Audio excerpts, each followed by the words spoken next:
Our second scripture reading this morning comes to us from 1 Samuel chapter 17. And I will point out each time because I will be shifting a lot through this chapter, and so I will follow along as I go along. Beginning in verse 1. Now the Philistines gathered their forces for war and assembled at Soka in Judah. Then down to verse 3. The Philistines occupied one hill, and the Israelites another, with the valley between them. A champion named Goliath, who was from Gath, came out of the Philistine camp. He was 9 feet 9 inches tall. He had a bronze helmet on his head and wore a coat of scale armor of bronze, weighing about 125 pounds. On his legs he wore bronze greaves, and a bronze javelin was slung on his back. His spear shaft was like a weaver's rod, and its iron point weighed about 15 pounds. His shield bearer went ahead of him. Goliath stood and shouted to the ranks of Israel, "Why do you come out and line up for battle? Am I not a Philistine, and are you not the servants of Saul? Choose a man and have him come down to me. If he is able to fight and kill me, we will be your subjects. But if I overcome him and kill him, you will become our subjects and serve us." Then the Philistines said, "This day I defy the armies of God, the armies of Israel. Give me a man and let us fight each other." On hearing the Philistines' words, Saul and all the Israelites were dismayed and terrified. Verse 16. For 40 days the Philistine came forward every morning and evening and took his stand. Verse 25. Now the Israelites had been saying, "Do you see how this man keeps coming out? He comes out to defy Israel. The king will give great wealth to the man who kills him. He will also give him his daughter in marriage and will exempt his family from taxes in Israel." Now verse 32. David said to Saul, "Let no one lose heart on account of this Philistine, for your servant will go and fight him." Saul replied, "You are not able to go against this Philistine and fight him. You are only a young man, and he has been a warrior from his youth." But David said to Saul, "Your servant has been keeping his father's sheep. When a lion or bear came and carried off a sheep from the flock, I went after it, struck it, and rescued the sheep from his mouth. And when it turned on me, I seized it by its hair, struck it, and killed it. Your servant has killed both the lion and the bear, and this uncircumcised Philistine will be like one of them, because he has defied the armies of the living God. The Lord who rescued me from the paw of the lion and the paw of the bear will rescue me from the hand of this Philistine." Saul said to David, "Go, and the Lord be with you." Then Saul dressed David in his own tunic. He put a coat of armor on him and a bronze helmet on his head. David fastened on his sword over the tunic and tried walking around because he wasn't used to it. "I can't go out in these," he said to Saul. "I'm not used to them." So he took them off. He took his staff in his hand, chose 5 smooth stones from the stream, put them in his pouch of his shepherd's bag, and his sling in his hand, he approached the Philistine. Meanwhile, the Philistine with his shield bearer in front of him kept coming closer to David. He looked David over and saw that he was little more than a boy, glowing with health and handsome, and he despised him. He said to David, "Am I a dog that you come at me with sticks?" And the Philistine cursed David by his gods. "Come here," he said, "and I will give your flesh to the birds and the wild animals."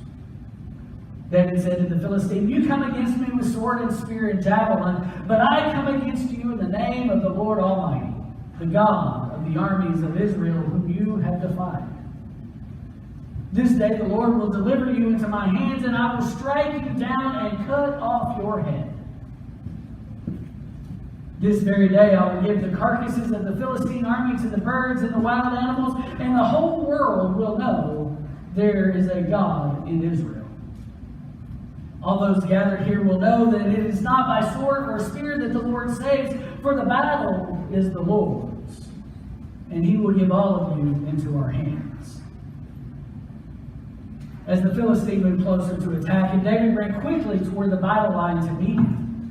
Reaching into his bag, he took out a stone, he slung it and struck the Philistine on the forehead.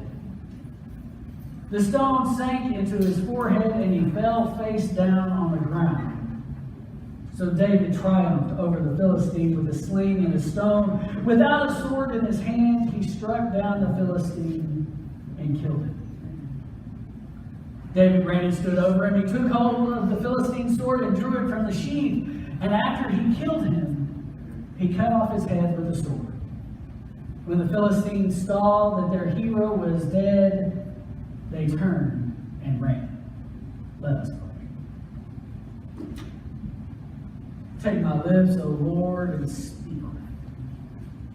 Take our minds this day and think with them. Take our hearts and set them on fire for you and your children. Amen.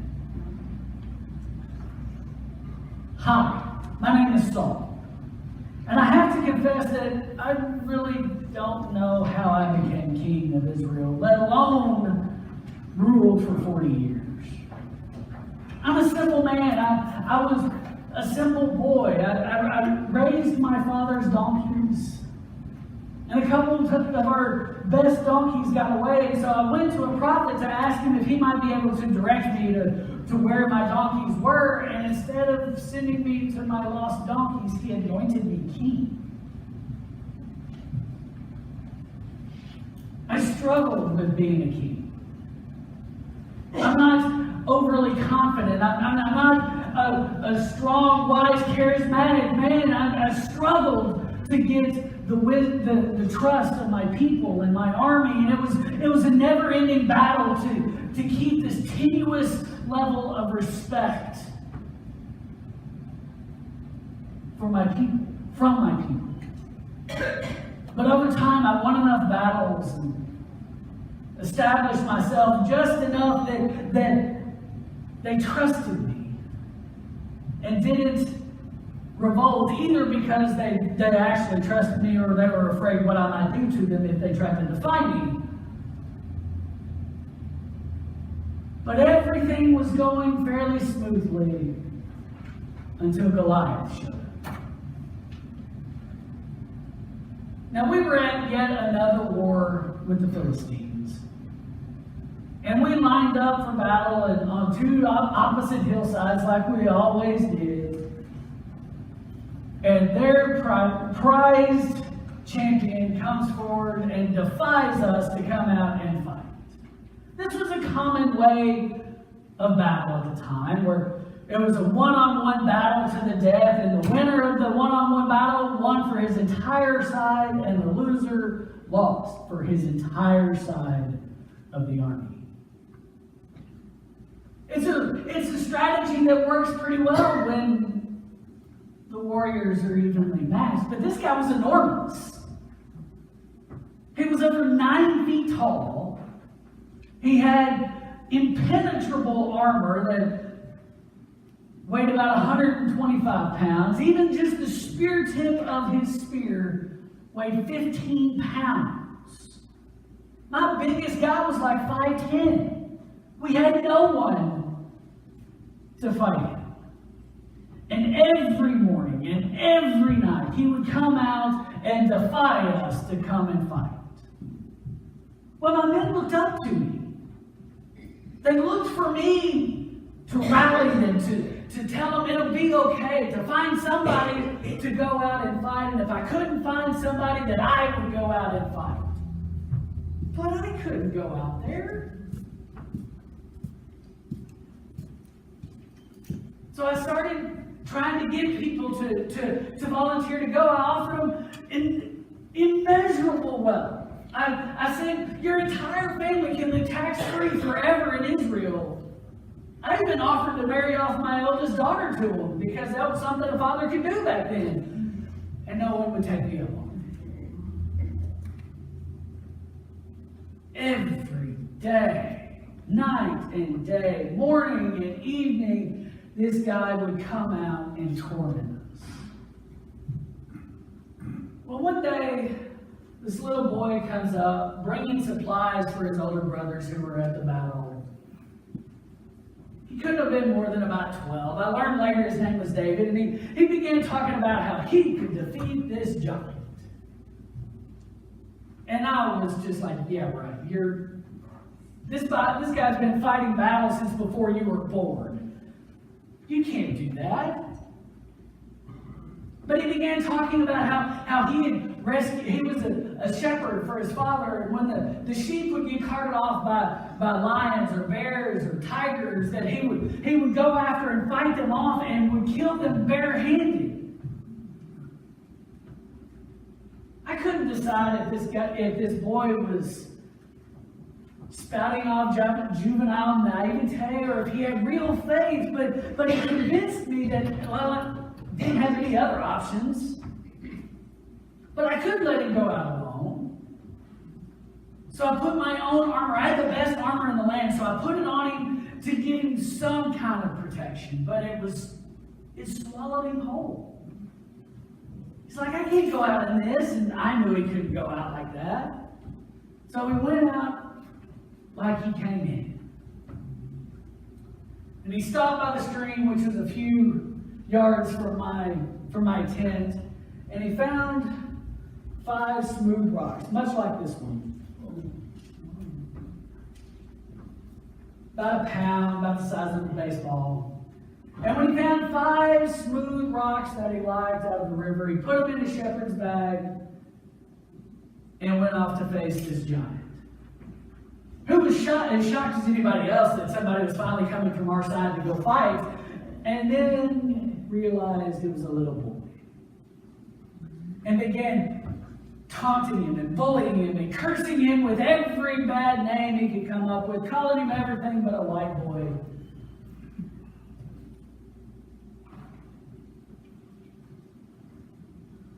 But David kept talking about how he had faith that God would bring him through it. This was God's battle, and God would see it through. And even as Goliath was like, we're going to leave your body to the birds of the air and the wild animals, he said, nope.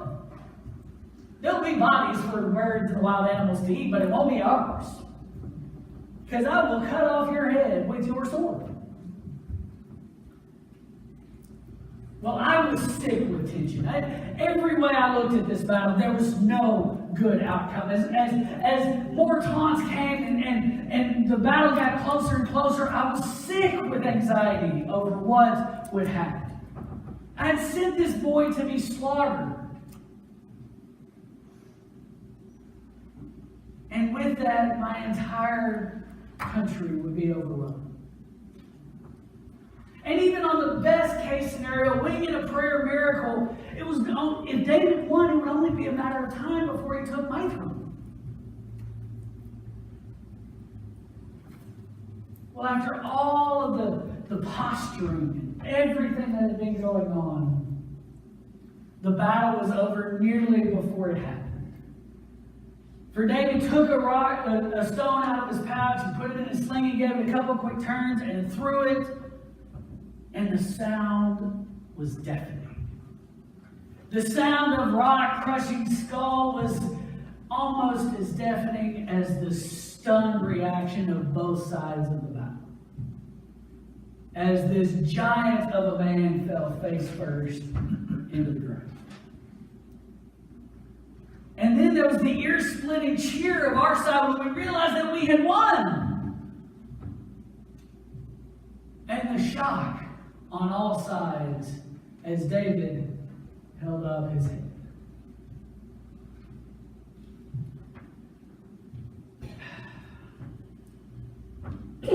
I don't know what happened that day. I don't know if it was naivete or faith, but I know I was intensely jealous that he had this faith, this bravado, whatever it was, and I didn't. I was intensely jealous that his faith was bigger than my reason. That this God he knew was bigger than my experience, than my wisdom, than my knowledge, than anything I had ever come across.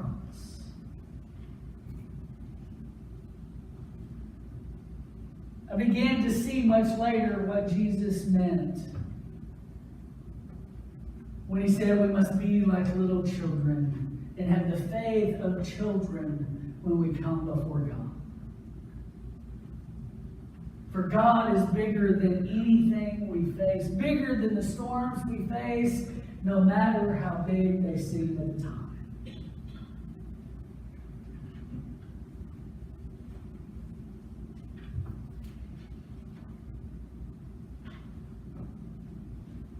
For those storms, those giants in our lives are massive at the time, are seemingly impenetrable, are seemingly